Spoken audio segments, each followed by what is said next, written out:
Oh là là, qu'est-ce que c'est lourd ça. On est sur un colis d'au moins 15 kilos. Bonjour les amis et bienvenue sur Utelec 3D. Alors aujourd'hui nous allons faire un petit unboxing de la Creality K1. Ça fait un moment qu'elle est arrivée sur le marché, mais moi c'est que maintenant que je peux la tester. Et j'ai décidé de faire ça avec vous en vidéo. Alors c'est parti pour l'unboxing de cette nouvelle imprimante.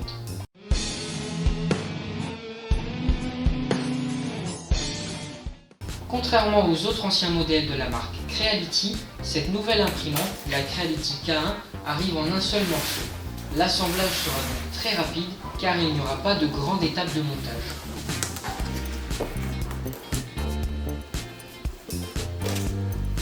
Fort heureusement, on constate qu'elle est bien emballée dans son carton et protégée par de la mousse.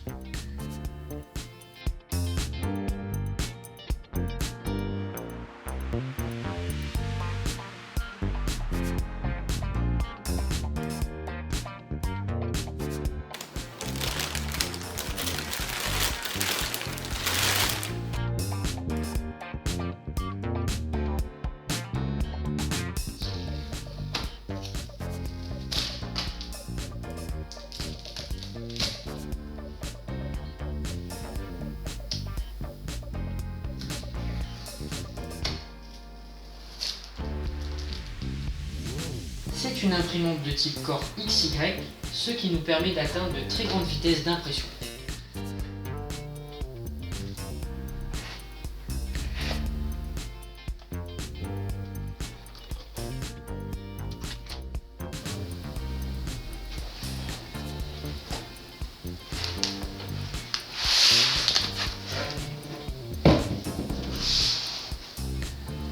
On a donc ici le nouvel écran.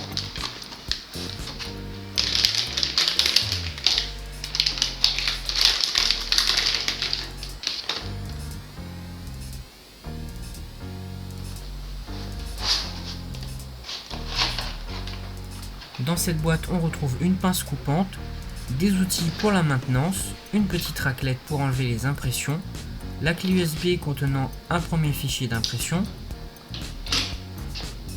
On a ici aussi d'autres petits outils pour la maintenance. Ici, nous avons une bobine d'hyper PLA, donc c'est un plastique qui va nous permettre d'imprimer à grande vitesse, contrairement à du PLA classique.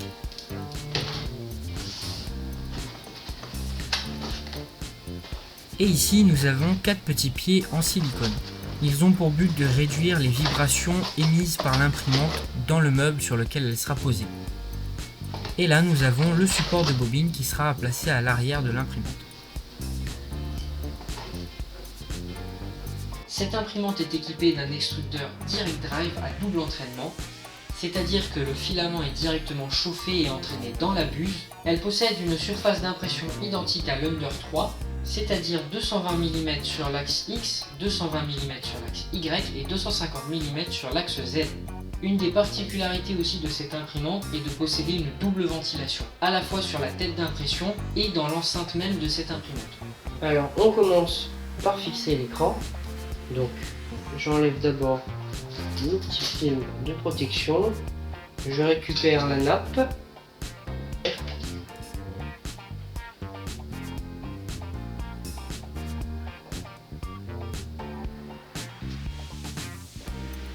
Une fois l'écran fixé, on peut enlever le film de protection. Il ne reste plus qu'à enlever la protection sur le plateau.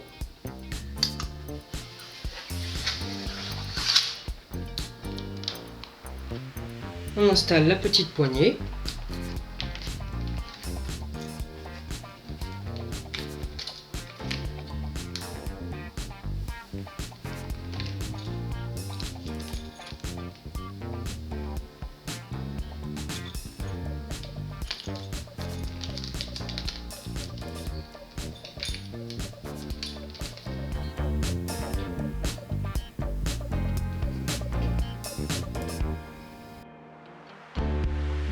On peut maintenant mettre les 4 petits pieds.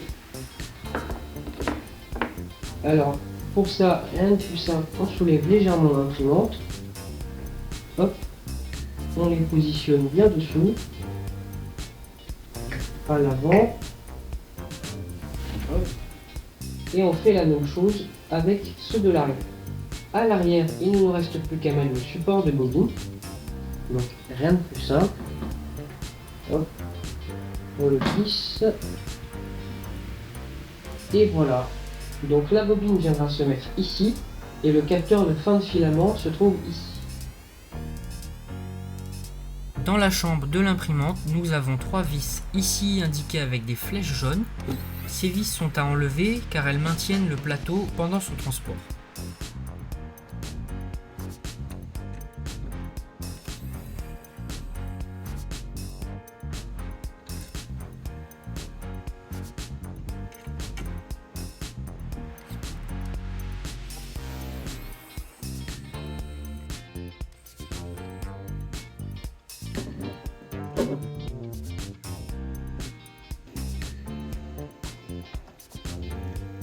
Maintenant que toutes les étapes du montage ont été respectées, on peut dès à présent brancher l'imprimante et la mettre en marche.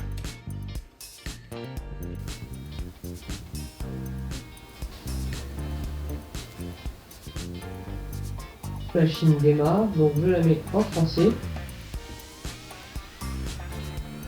On me demande si j'ai bien retiré les 3 vis de protection.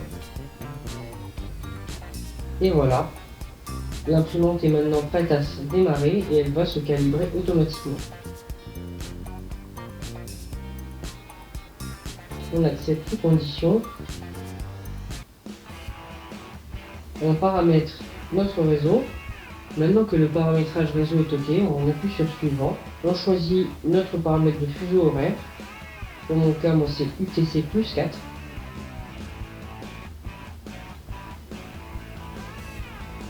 Ici, l'imprimante nous demande à être reliée au Creality Cloud. C'est une étape que je vais personnellement passer. Mais de votre côté, vous pouvez lier votre imprimante à un compte Creality Cloud. Donc l'imprimante va se calibrer toute seule.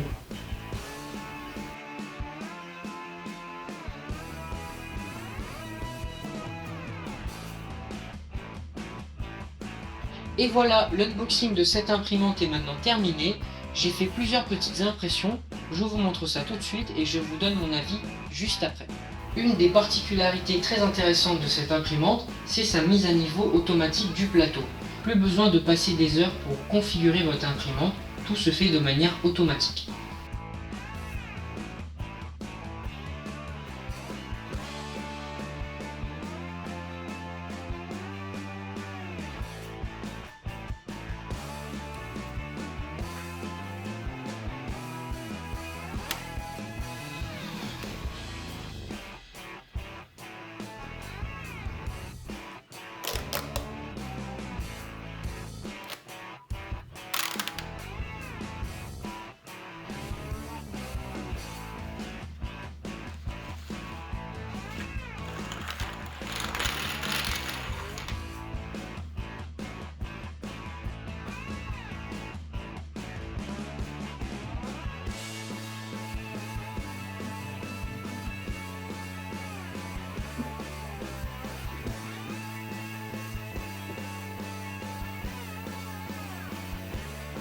Pour lancer une impression, rien de plus simple, il suffit d'aller sur le logiciel Creality Print et une fois les paramètres d'impression configurés, il ne nous reste plus qu'à envoyer l'information à l'imprimante. C'est assez innovant et assez impressionnant de pouvoir lancer ces impressions directement depuis le slicer.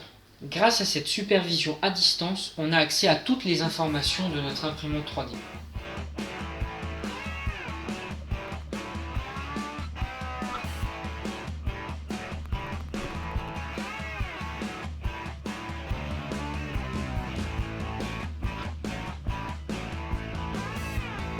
Concernant le firmware interne de cette imprimante, il s'agit de Creality OS. C'est un dérivé de Clipper. Souvenez-vous, je vous en avais déjà parlé dans ma vidéo d'unboxing de l'Under 3 V3 KE. N'hésitez pas à aller regarder si vous ne l'avez pas encore vu. Cette imprimante nous promet donc une grande vitesse d'impression qui va jusqu'à 600 mm par seconde. Et c'est assez incroyable.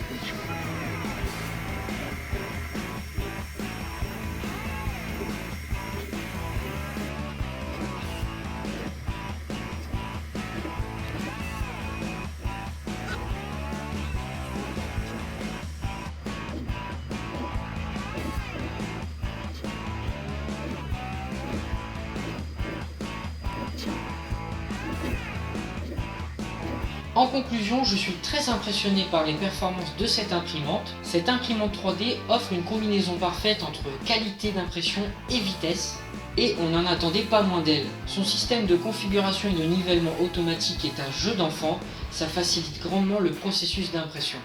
Au lieu de passer des heures et des heures à essayer de calibrer l'imprimant, il nous suffit juste de prendre notre fichier, de le lui envoyer et elle fait le travail tout seul.